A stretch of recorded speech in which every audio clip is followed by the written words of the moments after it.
Hoy vamos a ir a dos lugares que, si bien no son zonas arqueológicas definidas como tal, sí tienen un contexto arqueológico destacable en la historia de las migraciones de las culturas mesoamericanas. En esta región, al igual que en todo el territorio mexicano, se han encontrado piezas o fragmentos de figuras de cerámica y piedra que pertenecieron a las tribus chichimecas, mezclados con toltecas, huastecas, totonacos, otomíes, y la lista puede ser mucho más grande, teniendo en cuenta que la diversidad y el sincretismo cultural fue algo que caracterizó a las culturas mesoamericanas. Además, era el momento en el que los hombres se volvían dioses, como lo describió Alfredo López Austin en su libro Hombre, Dios, Religión y Política, bla bla bla. Eso es harina de otro costal.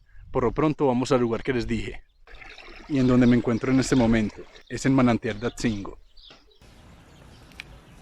Aquí se encontraron figuras de piedra cuando se construyeron los lavaderos a comienzos del siglo XX. Los lavaderos se construyeron para aprovechar el manantial y mejorar la manera para captar el agua, actividad que realizaban principalmente las mujeres y que lo siguen haciendo, como podemos ver. También vemos esta actividad plasmada en este mural, en donde vemos a las mujeres recogiendo el agua en ánforas y cómo son ellas las únicas que realizan esta actividad. Esta construcción fue sin duda una mejora para la obtención de este recurso. Volviendo a las figuras de piedra, estas se han relacionado a los tlaloques. Los tlaloques, en la cosmogonía de los pueblos mesoamericanos, eran los representantes de Tlaloc, dios de la lluvia. En algunos casos figuran como hijos del dios, en otros como sus dignatarios o representantes, que se encargaban de repartir el agua por la tierra. Una de las creencias que hay entre los habitantes locales es que estos monolitos enterrados mantienen al manantial emanando agua continuamente, y en caso de que lo sacaran de la tierra, el manantial se podría secar. Las figuras originales las podemos ver en esta foto, ya que luego de la remodelación de los lavaderos en 2020, hicieron las réplicas de las figuras y los originales los volvieron a enterrar. Dejaron estas réplicas que podemos ver aquí en el manantial para la comunidad. Bueno, la primera se mandó a hacer, que es digamos la que se encuentra de este lado. Se mandó a hacer con una persona que trabaja la piedra volcánica, es decir, que hace metates, hace molcajetes y piezas de piedra. Entonces se le encomendó la tarea de que nos hiciera una réplica y él, bueno, pues en su habilidad hizo pues lo que más se asemejó a la figura. La siguiente, bueno, que se encontró fue esta pieza de acá. Tratamos de que fuera lo más cercano posible a su dimensión. Entonces para ello ya se utilizó con papel maché y rellenarlo con concreto para tratar de que se asemejara lo más, fuera más exacto a la figura. Y la tercera, como es una pieza de apenas unos 10 centímetros de jade, entonces uno de los, precisamente de los vecinos, nos comentó que tenía una piedra muy semejante, pero es muy diferente porque esto ya es laja, bueno, nosotros aquí le conocemos como laja, Es una entonces piedra diferente a estas otras son, dos. ajá, este es concreto y ese ya es, ajá, sí, exactamente, son piedras muy diferentes. Entonces ya él dijo que le diéramos la oportunidad de moldearla y sí, sí, sí se acercó mucho a la realidad de cómo es.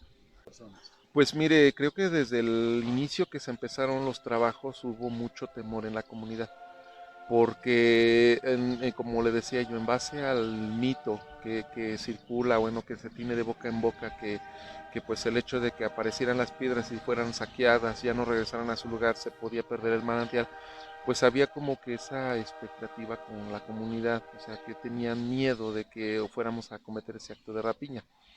Pero también a la vez vimos mucha curiosidad porque muchos querían saber cómo eran esas piedras, porque bueno, todos hemos escuchado en algún momento de nuestra vida la existencia de las piezas.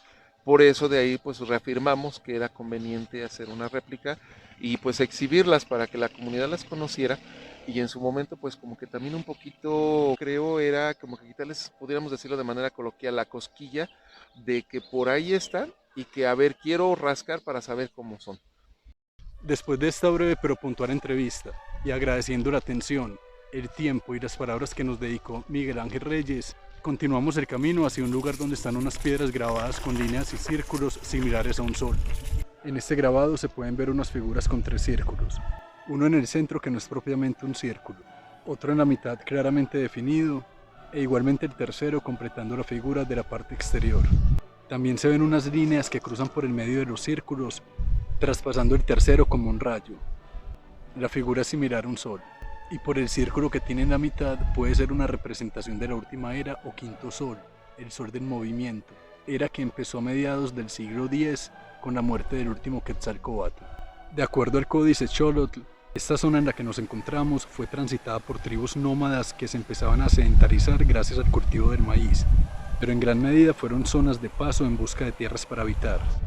El Códice Xolotl da pistas del poblamiento de esta región entre los siglos XI y XIII. Estos grabados representan la pertenencia y el reconocimiento hacia una cultura, y dan cuenta de una transformación cultural que estaba dando el paso de una vida nómada a una sedentaria. Y este lugar es testigo material de ello. No tanto por el grabado del sol, sino por estas líneas, que pudieron servir más como herramienta de fricción que como referente de algún símbolo. El interrogante queda ahí. Lo que definitivamente sí empezaba a ocurrir en esta época entre las tribus mesoamericanas es que cada vez empezaban a ser más sedentarias, y actividades como moler o desgranar fueron incorporadas a su vida cotidiana. Ojo, no estoy diciendo que estas líneas hayan sido una herramienta para desgranar el maíz o moler alguna raíz, pero sí como un indicio de los procesos de sedentarización que no se dieron de la noche a la mañana.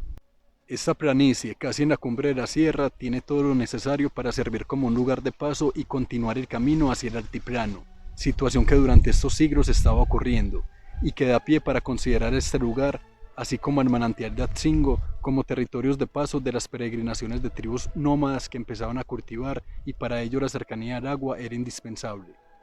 Si bien aún eran tribus nómadas y vivían en cuevas, estos grabados, así como las figuras de piedra, dan cuenta de un arraigo cultural y de una intervención y apropiación territorial, justamente en un territorio que se empezaba a delimitar. Estos grabados se encuentran en el camino antiguo que comunica a Huauchinango con Zacatlán y que hoy están a pocos metros de la ruta interserrana.